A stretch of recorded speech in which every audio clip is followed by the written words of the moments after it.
जब जहन्नमियों को फरिश्ते खींच के ले जा रहे होंगे ना, तो कुछ फरिश्ते देख के रोने लगेंगे। तो वो जहन्नमी कहेगा जहन्नम में मैं जा रहा हूँ, तुम्हें दुख किस बात का है, मैं जा रहा हूँ। फरिश्ते कहेंगे तेरे जहन्नम में जाने न जाने से हम पे फर्क नहीं पड़ता, रोना इस बात पे आ रहा है किसकी उम्मत में पैदा हो के जहन्नम में जा रहा है। ये ख्याल रहना चाहिए उम्मती किसकी। और ये जरूरी नहीं है कि शरीयत सिर्फ उलमा पे लागू होती हो, सिर्फ हुफ़ाज़ और कुर्रा पे लाजिम हो। शरीयत हर उस शख्स पे लाजिम आती है कि जिसने मोहम्मद अरबी का कलमा पढ़ा है। मैं ज्यादातर नौजवानों से गुजारिश करूंगा, खुदारा अगर दुनिया और आखिरत की कामयाबी चाहते हो तो नीयतें अच्छी कर लें, नीयतें अच्छी कर लें। नीयतें अच्छी होती है तो फिर खुदा की रहमतें साथ दिया करती है, खुदा की रहमतें साथ दिया करती है। और याद रखिएगा, अगर आज किसी से कहें भाई झूठ ना बोला करो, कहता मौलाना मुंह बंद रखो, झूठ ना बोले दुकान नहीं चलती है, बिजनेस ठप हो जाएगा, बच्चे भूखे मर जाएंगे। मैं सीधी बात कहता हूं, रज़ाक दुकान नहीं है, रज़ाक अल्लाह है। रिज़्क कौन देता है? अल्लाह बोले अल्लाह देता, अल्लाह देता, अल्लाह देता। आज मोबाइल नीचे करके भाई डायरेक्ट सुन लो ना। आज जिसके पास मोबाइल है सारी निकाल के बैठ गए, मोबाइलों पे तो सुनते ही रहते हो, आज फेस टू फेस सुने। रिज़्क कौन देता है? अल्लाह देता। सारे बोले कौन? अल्लाह देता। रिज़्क कौन देता है? अल्लाह देता। राज़िक कौन है? अल्लाह है। जिंदगी का मालिक कौन? अल्लाह है। मौत का मालिक कौन? अल्लाह है। रिज़्क का मालिक कौन? अल्लाह है। कौन फाके रखेगा, कौन पेट भर के खाएगा, ये फैसले करने वाला कौन? अल्लाह है। सारे बोले कौन? अल्लाह है। जब रज़ाक अल्लाह है तो फिर अल्लाह की बारगाह में लो लगानी चाहिए। बेशक बेशक। झूठ पे उम्मीद क्यों, मक्कारी पे उम्मीद क्यों? आज हालात क्या ऐसे नहीं है, जिस दुकान पे चले जाओ जो तोल के बेच रहा है वो 900 ग्राम दे रहा है जी बेशक, और जो तोल के ले रहा है वो 1050 ग्राम ले रहा है। हक बात। ये हमारे तराजू की कंडीशन है।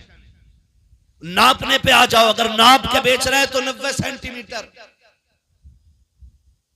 ले रहा है तो 10 सेंटीमीटर ज्यादा। बाट उठा के तोलने लग जाओ तो 1 किलो के बाट में 950 ग्राम। और अगर कोई अदद की बुनियाद पे बेच रहे, गलत नहीं कह रहा हूं, आमों का जमाना आने वाला है, आगे पीले पीले रखते हैं, पीछे काले पीले रखते हैं। आपने सामने से देखो बड़ा अच्छा आम है यार, ले ले, हाँ क्या रेट है? 80 रुपए किलो का दे, एक आगे से 3 नीचे से। अगर खरीदने वाले ना ऐसे नहीं दूंगा। कंडीशन ये कि नियतें बिगड़ गई। मुझे एक बात बताओ, मैं फिर खुल के ये बात कहना चाहता हूं, आज 1 बीघे में क्या क्विंटल अनाज हो रहा है? बोले 3 क्विंटल 4 क्विंटल तक गेहूं लोग ले रहे हैं। ये कंडीशन है आज। चावल किसानी से ताल्लुक रखने वाले लोग हैं, डर क्यों रहो? धान क्या क्विंटल बीघे तक का हो जाता है?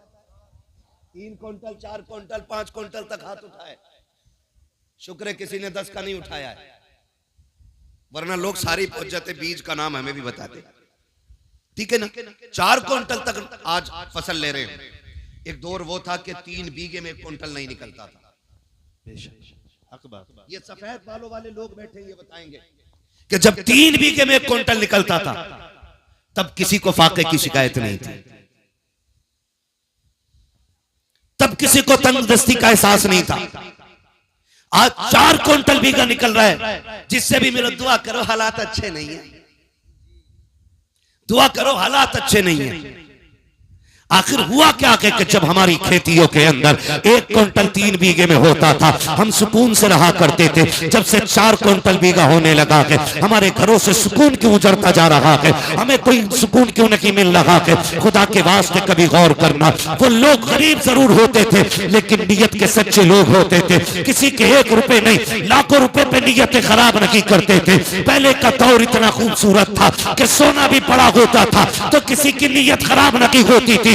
आज कंडीशन ये कि मस्जिद में 100 का नोट गिर जाए फिर ढूंढने पे नहीं मिला करता कि आज मस्जिदें सलामत रखी है, उनके दरवाजे सलामत रखी है। आज की कंडीशन ये है अगर कोई ठंडे पानी का इंतजाम कर दे, गिलास रखते हैं और दूसरे दिन गायब हो जाता है, मजबूरी के तहत जंजीर से बांध के रखना पड़ता है। मैं पूछना चाहता हूँ, हमने किस नबी का कलमा पढ़ा है? हम कौन सी कौम कहलाते हैं? हमारी मस्जिदों के दरवाजे महफूज रखी है, हमारे समरसेबिल महफूज रखी है, हमारे मस्जिद के दरवाजों पे रखे हुए फ्रिज महफूज रखी है। फिर किस मुंह से कहते हैं हम जन्नती है? याद रखिएगा, जन्नत तेरे मेरे बाप की जागीर रखी है। जन्नत उसे मिलेगी जिसे मुस्तफा अता करेंगे और मुस्तफा उसे अता करेंगे जो मुस्तफा के तरीके पे जिएगा। इसलिए बरेलू से आवाज आती है, आज ले उनकी पनाह, आज मदद मांग उनसे, कल न मानेंगे कयामत में अगर मांगे। वाह वाह, नारे तकबीर, नारे रिसालत, मसलके आला हजरत मुफ्ती हम्माद साहिब किबला, नारे तकबीर। वाह क्या बात है हजरत, बहुत खूब। इसलिए मेरे भाई नीयत अच्छी करें, नीयत अच्छी करें, अल्लाह बेहिसाब बरकत अता फरमाएगा। सबसे ज्यादा जरूरी है नीयत अच्छी करें। आज तो माफ कीजिएगा, खेत में भी जागा तो ऐसे मैंड काट रहे हैं कसम से पता ही नहीं चलता कटी किधर से। कुछ तो जादूगर होते, पानी दिया फटाक से गिर गई, खेत में पानी लगने की देर है मैंड गिर जाती।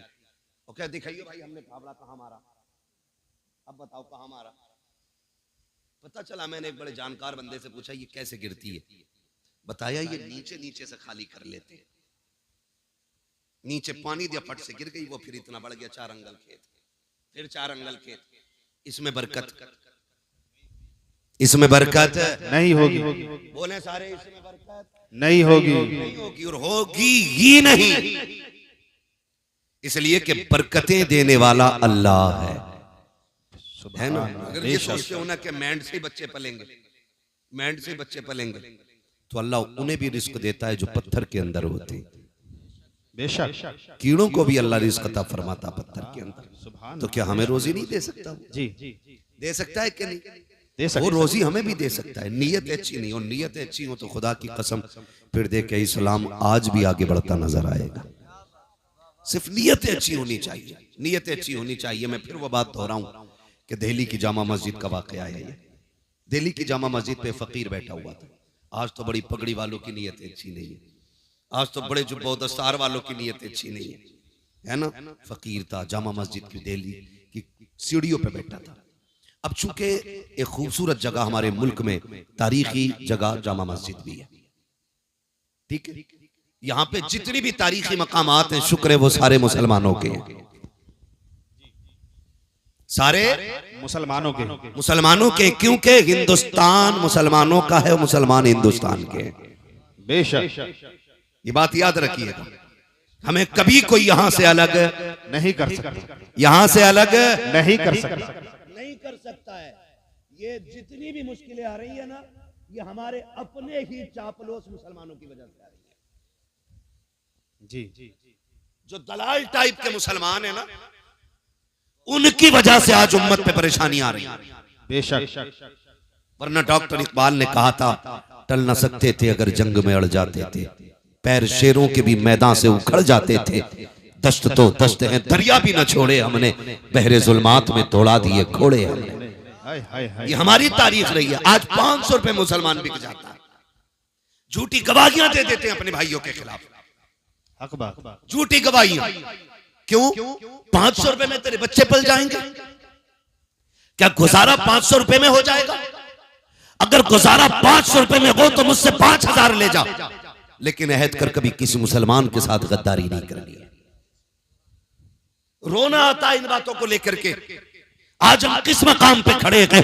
आज हमारे मज़ारों की कंडीशन ये है, डीजे डांस तमाशे सारे हो रहे हैं, उम्मत की बेटियों की आबरू लूटी जा रही है, लेकिन मज़ार के सज्जाद खान को गैरत नहीं आ रही है। उनको तमाशे चाहिए, उनको वहां पर कव्वालियां और ढोलक चाहिए। मैं पूछना चाहता हूँ, कव्वालियों के नाम पे पैसों में आग लगाने वालों, कितनी बेटियों को आज कॉलेज के आगे नकाब उतरवा करके उनकी बेआबरू, उनकी इज्जतों के सौदे हो गए। कितनी बेटियों को एग्जाम हॉल में नहीं जाने दिया जाता क्योंकि वो नकाब के अंदर है। कितनी बेटियों को स्कूल के दरवाजे से लौटा दिया गया क्योंकि वो गैरत वाली बेटी बन करके गई है। हमारी कौम के अंदर तमाशे देखने वाले भी हैं, कव्वालियों पर नाच देखने वाले भी हैं, लेकिन आज तक किसी को ख्याल नहीं आया है कि इन बेटियों की लुटती हुई आबरूओं को कैसे बचाया जाए, इनके पर्दों की हिफाजत कैसी की जाए। खुदा के वास्ते बंद करो ये तमाशे। जितने पैसे तमाशे पे लगाते हो उन पैसों को उठा करके बच्चियों के लिए किसी स्कूल का निर्माण करो, किसी कॉलेज का आप वजूद कायम करो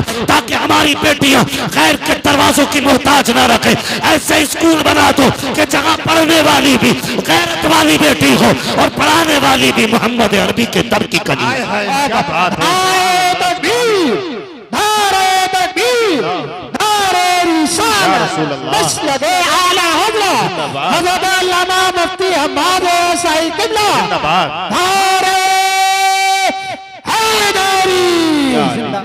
बुरा लगता है ना कोई मौलवी कहता है तो कहते हैं जो छोड़ो ये मौलवियों की बातें ही ऐसी होती है। नहीं, मौलवी कभी अपनी तरफ से कुछ नहीं कहता है। जबान इसकी होती है, फैसले मुस्तफा के होते हैं। हम अपनी बात करते तो हमें कौन बैठा के पूछता, कौन हमसे सुनता? नहीं जी, अपने उलमा की आप कदर करें, कदर करें। क्या हमारी कौम में ये बेरा रवि नहीं है? अल्लाह से ये साहब की उम्र में बेपना बरकत अता करे कि ये यहाँ उर्स के मौके पे जलसे करा रहे हैं। जितने लोग बैठे हैं कम से कम इन तक दीन पहुंच तो रहा है ना, दीन पहुंच तो रहा है इन तक हुजूर का। कोई बात तो शायद किसी के सीने में असर करेगी। ओ भाई, हम नहीं चाहते आज के बाद किसी बेटी की फिर से आबरू लूटी जाए, फिर से किसी बेटी का नकाब उतरवाया जाए, फिर से किसी बेटी के दुपट्टे खुलवाए जाएं सर से। क्यों? क्योंकि हमारे अपने स्कूल नहीं है, हमारे अपने इदारे नहीं है। हमारी बेटियां गैर महफूज हैं। कभी ट्यूशन के नाम पे मारी गई, कभी तालीम की बुनियाद पर उनका इस्तेमाल किया गया। कब बदलेंगे हम? उर्स हम हल्के कर लेंगे, लेकिन अब बेटियों की इज्जत के साथ खिलवाड़ नहीं होने देंगे। ये हम सब अहद करें। और याद रखिएगा, ये काम किसी एक बंदे का नहीं, हर बंदे का काम है। और ये हर बंदा कैसे करेगा? क्योंकि एक और भी भूख है हमारे अंदर कि साहब मैं बड़ा बन जाऊं, अध्यक्ष मैं रहूं, खजांची मैं रहूं, सेक्रेटरी मैं रहूं। कुछ नहीं, हम कुछ नहीं, हम सारे हुजूर के दीन के नौकर बने। यहां हमें कोई सिला नहीं चाहिए। और ये जुर्रतें, ये अखलाक हुजूर के सहाबा में था, हुजूर के सहाबा में था। कैसा अखलाक था आप जानते हैं? कैसा अखलाक था? जब हज़रत उमर फारूक आजम ने बैतुल मुक़द्दस फतेह किया तो आप गुलाम के साथ जा रहे हैं और आपने बारी मुकर्रर की हुई है कि इतनी देर तू बैठेगा और फिर इतनी देर मैं बैठूंगा। सफर करते करते करते करते जब करीब आ गए ना तो गुलाम ने कहा, हुजूर अब दुश्मनों के करीब हैं हम लोग, बारी मेरी है लेकिन आप बैठ जाएं ताकि लोगों को पता चले कि इस्लाम का बादशाह आ रहा है, इस्लाम का खलीफा आ रहा है। हजरत उमर ने कहा चुप हो जा। फरमाने लगे, इज्जतें खिलाफतें ऊंची कुर्सियों में नहीं है, इज्जतें अल्लाह ने मोहम्मद अरबी की गुलामी में रखी हुई है। तो हम ये क्यों कहते हैं यार कि भाई मैं सेक्रेटरी बनूं, मैं सदर बनूं, तब हम कौम के लिए कोई कॉलेज कोई स्कूल बनाएंगे? नहीं, आपके इलाके में, आपकी बस्ती में जो सबसे बड़ा आलिम है, ये जिम्मेदारी उसकी लगा दे। अगर वो चला भी जाए तो फिर जो उसकी कुर्सी पे बैठे कि अब तेरी जिम्मेदारी है, इसलिए कि उलमा आते जाते रहेंगे, दीन हुजूर का कयामत तक बाकी रहना है। आप तालीम का इंतजाम करें। मान लीजिए एक भाई ने बहन की आबरू के लिए उसके हाथ पीले करने के लिए 10 साल सऊदी में काट दिए और हमारी बेटी किसी गैर मुस्लिम के साथ मुकाला करके भाग गई, तो ऐसी 10 साल की कमाई का इज्जत बचा पाएगी?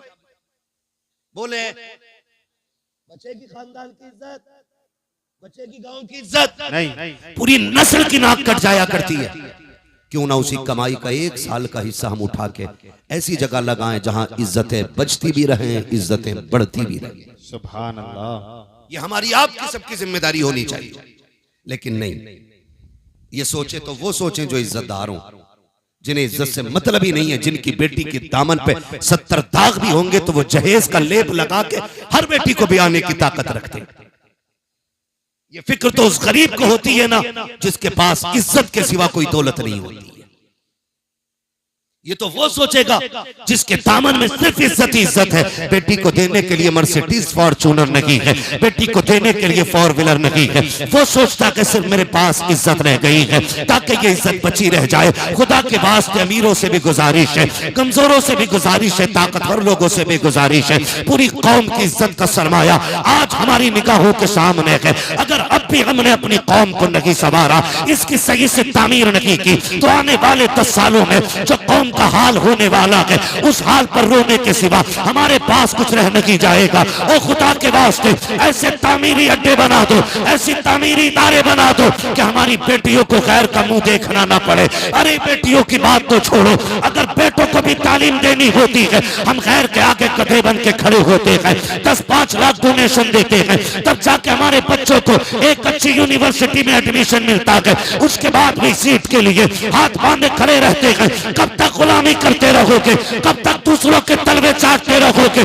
बंद करो ये तमाशों की महफिलें, आगाज करो तालीम के मयार इदारों का, और ये जमाने को बता दो हम मोहम्मद अरबी के गुलाम हैं, ना कल किसी के मोहताज थे, ना आज किसी के मोहताज हैं। खुदा ने मुस्तफा के गुलामों को वो ताकत बख्शी है कि हम जब चाहे जहां चाहे वहीं से खड़े होकर के अपनी कौम की मयार का आगाज कर सकते। वाह वाह, नारे तकबीर, नारे रिसालत, मसलके आला हज़रत जिंदाबाद जिंदाबाद। तो याद रखें, क्या कह रहे हैं मुफ्ती साहब? दीन की जिम्मेदारी हर मुसलमान की है। मिंबर से लेके नीचे तक, पीर से लेके मुरीद तक, उस्ताद से लेके शागिर्द तक, बाप से लेके सलामत रहे, बाप से लेके बेटे तक, सब पे लाजिम है। और दीन की जिम्मेदारी सबको करनी चाहिए। पूरी कोशिश रहे जिस जगह पे बैठे हो ना, मैं बड़े फख्र से कहता हूँ इस जमीन पे ना आज सिलसिले कादरिया, चिश्तिया, नक्शबंदिया, सोहरवर्दिया, चारों बड़े सिलसिलों का फैजान जारी हो सारी है। जिस जमीन पे आज बैठे हो, ये चारों बड़े सिलसिले आज यहाँ एक संगम बना हुआ है। यहाँ पे कादरी सिलसिले का फैजान भी है, यहाँ नक्शबंदी का भी है, सोहरवर्दी का भी है, सिलसिले चिश्तिया का भी है, चारों सिलसिलों का फैजान जारी है। मैं आपसे एक बात कहूं, आप अगर तारीख पढ़े ना, तारीख में बहुत बड़ा नाम सरकार मुजद्दिद अल-फैसानी का नाम है। समझ रहे मेरी बात? जी, मैं मुझे बात याद आ गई तो कह रहा हूं, दीन की जिम्मेदारी हर बंदे की है। कौन? मुजद्दिद अल-फैसानी। जब अकबर जैसा मनहूस बंदा खड़े होकर के दीन इलाही की बुनियाद डालता है। और याद रखिएगा, दुनिया को बता दो और आप भी ईमान मजबूत कर लें कि ये इस्लाम है, लावारिस नहीं है। जब जरूरत पड़ेगी अल्लाह फिर से कोई सलाहुद्दीन अय्यूबी पैदा फरमाएगा, फिर से इसी इस्लाम के अंदर मुजद्दिद अल-फैसानी आएगा। आप देखना, ये दीन लावारिस नहीं रहना है। इस दीन पे मुस्तफा का बड़ा खास करम है। समझ रहे ना मेरी बात? तवज्जो है सारे लोगों की? पढ़े मुजद्दिद अल-फैसानी को। अकबर ने दीन इलाही की बुनियाद रखी, माज़ अल्लाह उसने जो रस्में पैदा कर दी थी, हद तो ये हो गई थी कि लफ्ज़ मोहम्मद नाम रखने पे पाबंदी लग गई थी। मोहम्मद नाम रखने तक पे पाबंदी लग गई थी। बहुत सारी बातें हैं, अगर फर्दन फर्दन जिक्र करूं बड़ा वक्त लगेगा। उस पुरफतन दौर में अल्लाह ने मुजद्दिद अल-फैसानी को पैदा फरमाया। जब किसी में जरूरत नहीं थी अकबर की आंखों में आंखें डालने की, तब मुजद्दिद अल-फैसानी ने आंखों में आंखें डाल के कहा था, खबरदार अपना मनगूस नजरिया उठा ले, इस जमीन के ऊपर अगर लगेगा तो मोहम्मद अरबी का दीन बाकी रहेगा। मोहम्मद अरबी का दीन बाकी रहेगा। ये मुजद्दिद अल-फैसानी नजरिया पेश किया। और जब आपने ये सख्ती पेश की, ये सख्ती पेश की मुजद्दिद अल-फैसानी ने, अकबर से कहा तेरा नहीं यहाँ हुजूर का दीन बाकी रहना। और फिर दुनिया ने देखा, अकबर गया, जहांगीर आया, अल्लाह अकबर, फिर वही नजरिए, और वो उसको बढ़ाना चाहता था। तो फिर मुजद्दिद अल-फैसानी ने उसके खिलाफ जबान खोली, जेल डाला गया। जेल क्यों जानते हो? अकबर के दौरे खिलाफत में सजदे ताजीमी को उसने जायज कर दिया था, जबकि दीन में सजदे ताजीमी हराम है। ठीक है जी? इस उम्मत में सजदे ताजीमी बोले हराम है। आज जो पीर सजदे करवाते हैं ये खुल्लम खुल्ला हराम कर रहे हैं। और अगर इबादत का नजरिया हो तो फिर कुफ्र है। तो उसने सजदे ताजीमी की इजाजत दे रखी थी। मुजद्दिद अल-फिसानी ने कहा नहीं हो सकता है, हम सजदा सिर्फ अल्लाह को करते हैं, बेशक बाकी किसी को सजदा नहीं करते। उसने कहा यार इसका एक बार सर झुक जाए, थोड़ा ही झुकवा दो, फिर कौम के लिए दलील बन जाएगा कि मुजद्दिद अल-फिसानी ने सजदा कर लिया। कहा मैं बताऊं एक तरकीब? कहा उसने कहा चौखट छोटी कर दो, जब आएंगे ना शेख अहमद फारूक सरहंदी तो फिर गर्दन झुका के आएंगे और इतना ही काफी हो जाएगा। लेकिन दीवाने की नजरों को जहां देख रहा है, दीवाना खुदा जाने कहां देख रहा है। चौखट छोटी कर दी गई। मुजद्दिद अल-फिसानी समझ गए कि ये चौखट छोटी क्यों हुई है। अल्लाह वाले भी अल्लाह वाले होते, लोग पहले सर बढ़ाते तो झुकना पड़ता, आपने पहले पैर बढ़ाया, सर सीधा रखा, अंदर आ गए, उसने देखा लो सर फिर भी नहीं झुका, उसे आया गुस्सा, उसने कहा जेल में डाल दो। किधर डाल दो? जेल में, इधर जेल में। आज लोग कहते हैं ना सच की बात न करना जेल हो जाएगी,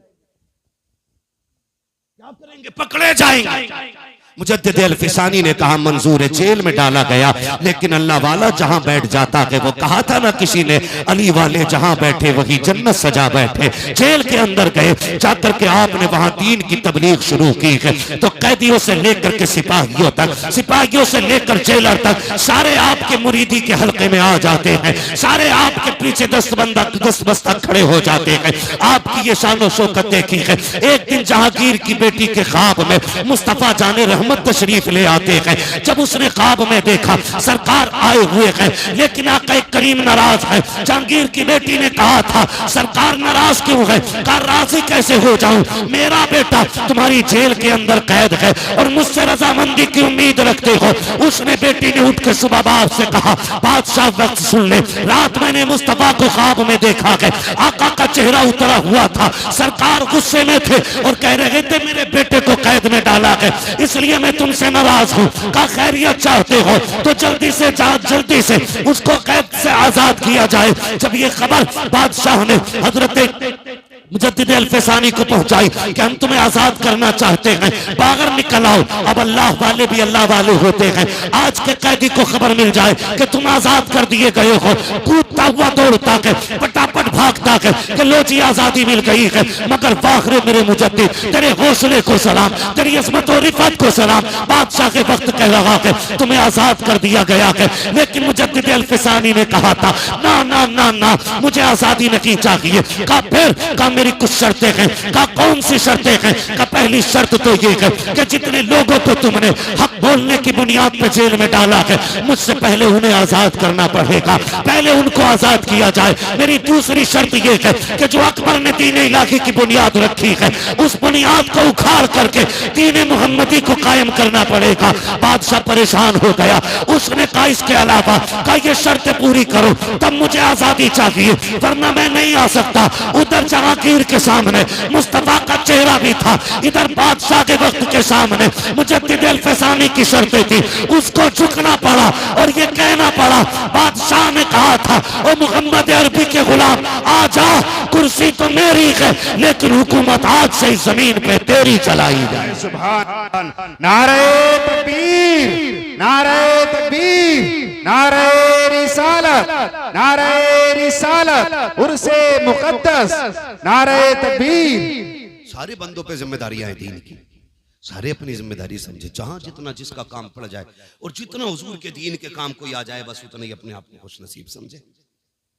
ये नहीं है कि आप हज करके आ रहे हो, 3 हज करिए, कह रहे अल्लाह का शुक्र है मौलाना इस साल में 6 उम्रे करें, 6 नहीं 8 कर ले। लेकिन अगर तेरे पड़ोस में कोई गरीब भूखा सो रहा है तो बता तेरे उम्रों का क्या बनेगा? मुझे बताना, अगर तेरे पड़ोस में कोई यतीम बच्ची गुर्बत की बुनियाद पे जिसके बाल सफेद हो गए, तो अल्लाह कयामत में तेरी उम्रों पे तुझे जन्नत का टिकट देगा। तुझसे पूछा नहीं जाएगा तेरे पड़ोस में एक बच्ची बूढ़ी हो गई थी, बाप नहीं था, यतीम थी, तो बताओ हिसाब कैसे बनना है? इन वलियों के आस्थाने पे आने का फायदा यह है कि हम इनकी जिंदगी को अपनी जिंदगी के साथ मिला करके देखें कि हमारी जिंदगी में और इनकी जिंदगी में कितना बड़ा फर्क है। मजार सबके नहीं बनते, मजार उनके बना करते हैं जो रब रसूल के मोहब्बत में दुनिया से बेपरवाह हो जाते हैं।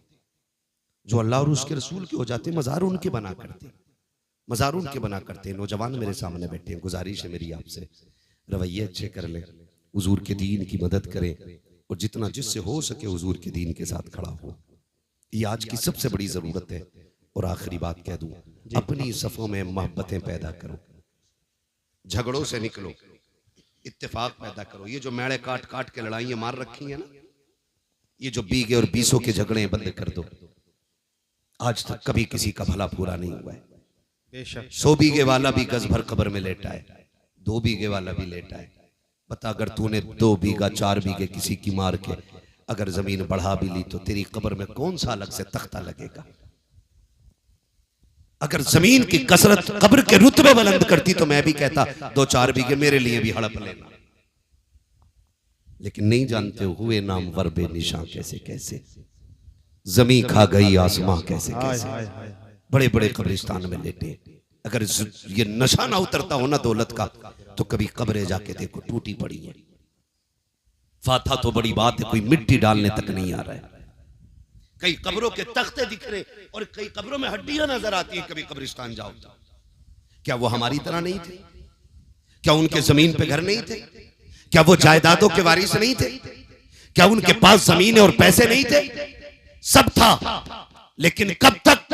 जब तक सांस नहीं रुकी है। जिस दिन सांसों की माला टूटी और सांसें मोती बन के हवा में बिखर गई ना, समझ लेना फिर उसके बाद कुछ नहीं रह जाएगा। खाली हाथ आए थे, खाली हाथ जाएंगे, खाली हाथ जाएंगे। जाना है तो फिर नियत ये करो, दौलत भले कम हो लेकिन नेकी ज्यादा होनी चाहिए। करेंगे इंशाल्लाह। दौलत भले कम हो लेकिन नेकी ज्यादा रखिएगा। और अपनी कोशिश ये करें कि मुआशरे को बेहतर करें, बहन बेटियों को पर्दा सिखाएं, मुस्तफ़ा की शरीयत की पाबंदी सिखाएं। फरमाया गया, या अय्युहल्लज़ीना आमनु दुखुलू फिस्सिल्मि काफ़ा, ईमान वालों पूरे पूरे इस्लाम में दाखिल हो जाओ। हमारा जाहिर और बातिन इस्लाम जैसा होना चाहिए, मोहम्मद अरबी के जैसा होना चाहिए। तुम नहीं जानते हो, कुरान कहता लतुसअलुन्ना यौमइज़िन अनिन नईम, क़यामत के दिन एक एक नेकी के बारे में पूछा जाएगा। चल मैंने तुझे गाड़ी दी थी, बता इसका काम दीन में कितना लगाया तूने? मैंने तुझे साइकिल दी थी, इससे दीन का कितना काम किया तूने? मैंने तुझे बंगला दिया था, मैंने तुझे इमारतें दी थी, मैंने तुझे करोड़पति बनाया था, बता क्या किया तूने दीन के लिए? फिर हिसाब लगाना है। कितना पैसा तमाशे पे लगा के आए, कितना पैसा ढोल धमाकों पे लगा के आए, कितना पैसा रब के कुरान के लिए लगाया गया, कितना पैसा दीन के लिए लगाया गया। एक एक रत्ती रत्ती का हिसाब होना है। सारे फिर तैयारी करें अपनी अपनी। और इन बुजुर्गों से चूंकि हमारे पुराने रिश्ते रहे हैं, इसलिए कि अल्लाह ने वली अहले सुन्नत में पैदा किए हैं और अहले सुन्नत ही के अंदर अल्लाह ने अल्लाह वाले अता किए हैं। ये याद रखिएगा। इनसे हमें जुड़े रहना है और जुड़ने के साथ साथ इनकी जिंदगी पे फोकस करना है कि ये वली कैसे बने। क्या बेटे की शादी पे डीजे बजवाया था या बारात को खड़े होकर खाने खिलवाते थे? ये इनके मजार से आवाज आएगी बकलूल, विलायत डांस करने से नहीं मिलती है। विलायत रब को रात को रब की बारगाह में मुसल्ले पे खड़े होकर आंसू बहाने से मिला करती है। दिन में रोजे रखने से विलायत मिलती है, कुरान पढ़ने से विलायत मिलती है। ये सारी चीजें वो तब अल्लाह वली बनाया करता है। तो इसलिए मेरी गुजारिश है, बुजुर्गों की जिंदगी को अपनाओ, कुरान के करीब हो जाओ, मस्जिदों के करीब हो जाओ, मुसल्ले बिछाने के आदी हो जाओ, रब को रो के दिखाने के आदी हो जाओ। वक्त कट गया है, मौतें हो रही, अब तो होलसेल में हो रही है। पहले इक्का दुक्का होती थी, अब थोक में हो रही है। पूरी पूरी गाड़ी साफ हो जा रही है। हाँ? बारात से लौट के आ रही थी गाड़ी, 9 मरे उसके अंदर।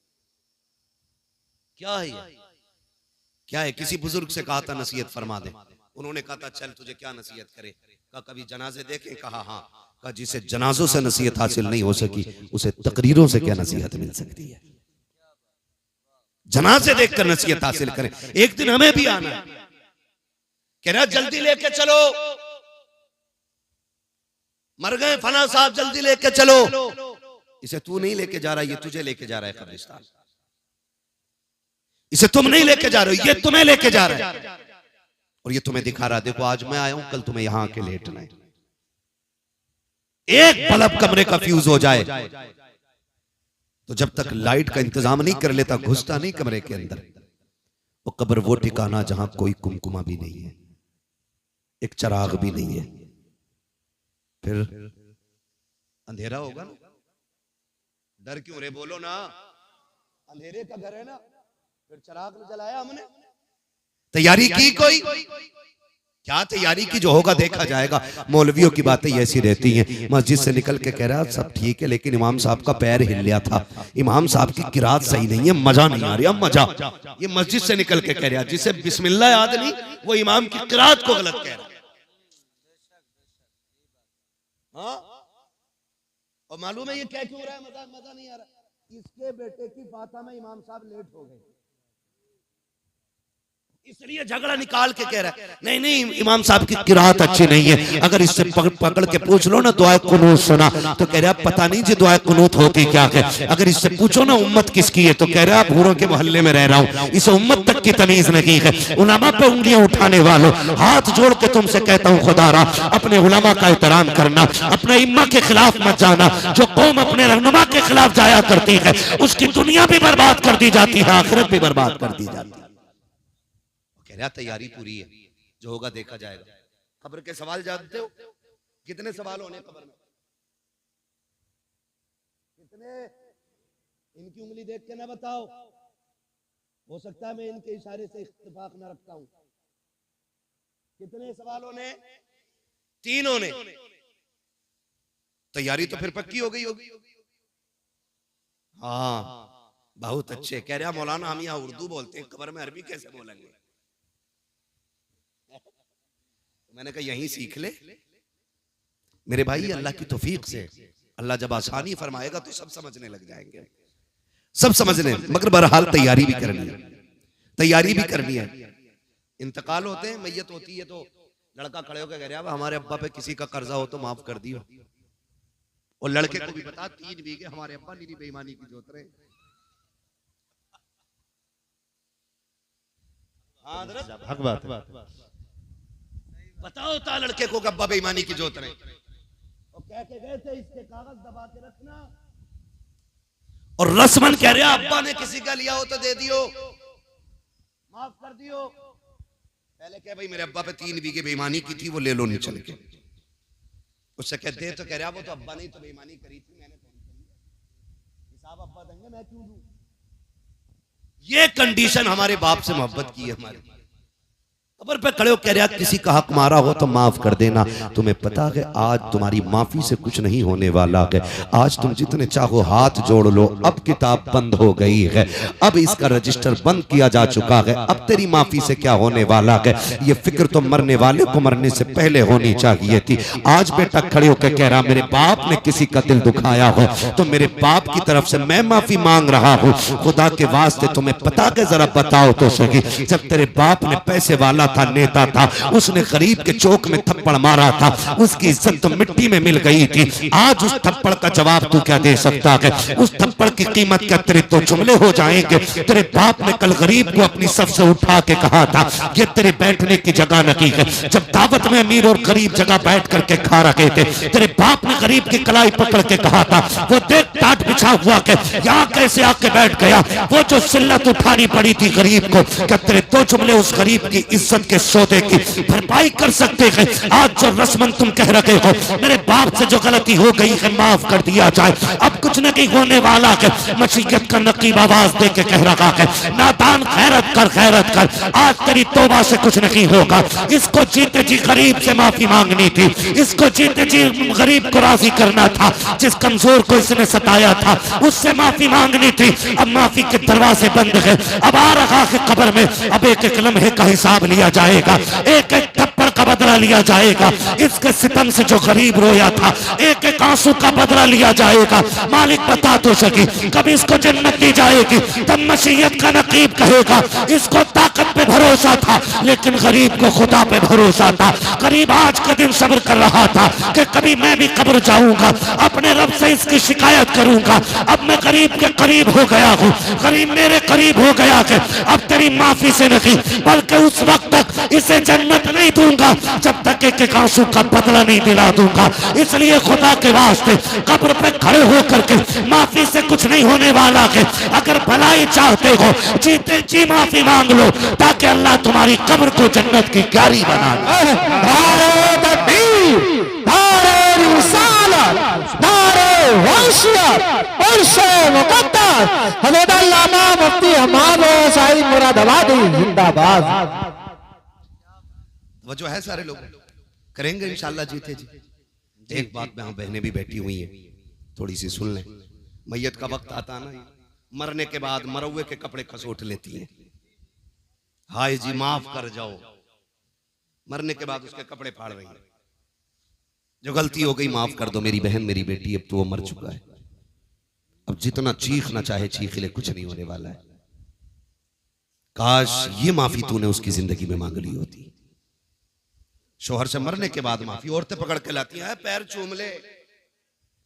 जिसने जिंदगी में कभी शोहर के हाथ नहीं चूमे, मरने के बाद पैर चूम रही,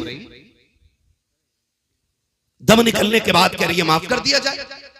मेरी बहन बेटी सुन, तू कितनी शर्फ वाली है तू जाने या खुदा जाने, लेकिन कायनात में एक बहुत बड़ी शर्फ वाली जात को सैयदा कायनात खातून जन्नत फातिमा ज़हरा कहा जाता है। मेरी बेटियों अपनी जिंदगी को जरा देखें और खातून जन्नत की जिंदगी को देखें। खातून जन्नत की वो जात है जिसने शोहर से पूरी जिंदगी कभी ऐसा सवाल नहीं किया जिसको लेकर के शोहर परेशान हो जाता। जब सैयदा कायनात के विसाल का वक्त आया ना, तो कहती अली दो बातें सुन ले। हजरत अली ने कहा था क्या बात है? झोली फैला के कहा था अली आज फातिमा कुछ मांगना चाहती है। तब मौलाए कायनात ने कहा था खातून आज तक कुछ मांगा नहीं, मांग। झोली फैला के कहती अली कोई गलती हो गई हो तो माफ कर दिया जाए। ये जुमले खातून के थे, जौजा के थे हजरत अली के, और आंसू हजरत अली के निकल आए। आप कहते हैं कैसी बात कर रही हो, जितने साल मेरे साथ गुजारे कभी शिकवा जबान पे नहीं आया, आज तक कोई दुख नहीं पहुंचा मुझे, किस चीज की माफी मांग रही हो? तो खातून जन्नत ने कहा अली हो सकता है कभी तुमने मुझे खाना बनाने का हुक्म दिया हो, मुझे बनाने में देर हो गई है। कभी तुमने कपड़े उतार के धुलने को कहा और मुझे धुलने में देर हो गई हो। अली हो सकता है कोई काम का तुमने हुक्म दिया हो और मुझे करने में देर हो गई है, इसलिए अली आज मैं उसकी माफी चाहती हूँ। हजरत अली रो देते, कहते फातिमा तू माफी ना मांग, आज अली को माफ कर जा। कहा आप मेरे शोहर है, मेरे सरताज है, मुझे शर्मिंदा ना करें। कहा क्यों? मुझे डर लग रहा है कहीं ऐसा ना हो मुस्तफा खड़े हो और खदीजतुल कुबरा भी हो और फातिमा तुम भी हो, कहीं ऐसा ना हो हुजूर मुझसे पकड़ के कहें मेरी बेटी फातिमा पूरी जिंदगी तेरे घर पेट भर के खाना ना खा सकी। अगर ये बात हुजूर ने कहती तो मैं क्या जवाब दूंगा? फातिमा तू बता, तू भी मुझसे राजी है कि नहीं? मैं अपनी बहनों बेटियों से कहना चाहूंगा, बहनों बेटियों जिंदगी 4 दिन की है, जवानी 30 साल की है, ये रंग बिरंगी जिंदगी के 30 साल है, इनको गुजरने में वक्त नहीं लगता है। इंतजाम अंजाम आखिर मौत है, ठिकाना आखिर कब्र है। मेरी बेटी ये 30 साल संभल के गुजार ले, सिर्फ 30 साल संभल के गुजार ले, और फिर शोहर के साथ साबिरा और शाकिरा होके कब्र में आ। तेरी कब्र पे अजान ना भी पड़ी जाएगी, अगर तू साबिरा बन के कब्र तक आएगी तो रोशनी का इंतजाम करके जन्नतुल बकी से खातून जन्नत फातिमा ज़हरा आ जाएगी। ये हर बेटी से मेरी गुजारिश है कि अपने शोहर का एहतराम करे। हर भाई से मेरी गुजारिश है जीते जी अपने भाइयों से माफी मांग लें, वरना ऐसा ना हो कि मौत आ जाए और हमें माफी मांगने का वक्त ना मिल सके। मैं अक्सर एक बात कहता हूँ, उजाले अपनी यादों के हमारे साथ रहने दो, न जाने किस गली में जिंदगी की शाम हो जाए। अल्लाह हमें हुजूर की जिंदगी के वो रोशनी अता करे कि जिस रोशनी में हम अपनी जिंदगी को हुजूर की जिंदगी की रोशनी के मुताबिक गुजारने की कोशिश करेंगे। इंशाअल्लाह माफ करेंगे एक दूसरे को, इंशाअल्लाह अच्छी रखेंगे इंशाअल्लाह। अगर रिस्क में तंगी आएगी ब्याज लोगे नहीं, रिश्वत लोगे नहीं, हराम लोगे नहीं, अगर तंगी आ जाए मुसल्ला लेंगे, मस्जिद की तरफ जाएंगे इंशाअल्लाह। और जब दुनिया सोती होगी मुसल्ले बिछाएंगे, वो झोली फैला के कहेंगे या करीम या रज़ाक तेरी चौखट पे आ गए भर दे झोली। खुदा की कसम एक बार मांगोगे अल्लाह 7 पुश्तों के रिस्क का इंतजाम। सुभान अल्लाह, बेशक फरमाया गया या अय्युहल्लज़ीना आमनु उदखुलू फिस्सिल्मि काफ़ा, ईमान वालों पूरे पूरे इस्लाम में दाखिल हो जाओ। अल्लाह हमारी नस्लों को मसलक आला हजरत की रोशनी में जिंदगी गुजारने की तौफीक अता फरमाए। और हमें हमारे बुजुर्गों के फयूज़ व बरक़ात से माला माल फरमाए। हम अपने मज़ारों पर इसी तरह उर्स करें कि महफिलें इनकी हों, तज़किरे मदीने वाले मुस्तफ़ा के होने चाहिए। ऐसी ही खूबसूरत महफिलें सजाएं। और जो लोग भी ऐसी महफिलों में जाते हैं जहाँ पे तमाशे हों, ढोलक हों, वो रातें बर्बाद करके आते हैं, ज़िंदगी तबाह करके आते हैं। अल्लाह हमारे नौजवानों को अक्ल सलीम अता फरमाए और हमारे मज़ारों के सज्जादगान को इसी तरह की समझ और इसी तरह की सूझबूझ अता करे कि उनके मज़ारों पे दुनियावी तमाशे नहीं, मदीने वाले के जिक्र की महफिलें सजती रहें। बस जो हुए अगलात उनको माफ़ फरमाए रब्बे कायनात। जिंदगी ने दिया साथ, फिर होगी मुलाकात, चमन रहा फूल खिलेंगे, जिंदगी रही फिर मिलेंगे, मुसाफिर हम भी मुसाफिर हो तुम भी, किसी मोड़ पर फिर मुलाकात होगी। सारे लोग कलमा शरीफ पढ़ लीजिए, ला इलाहा, और जोर से ला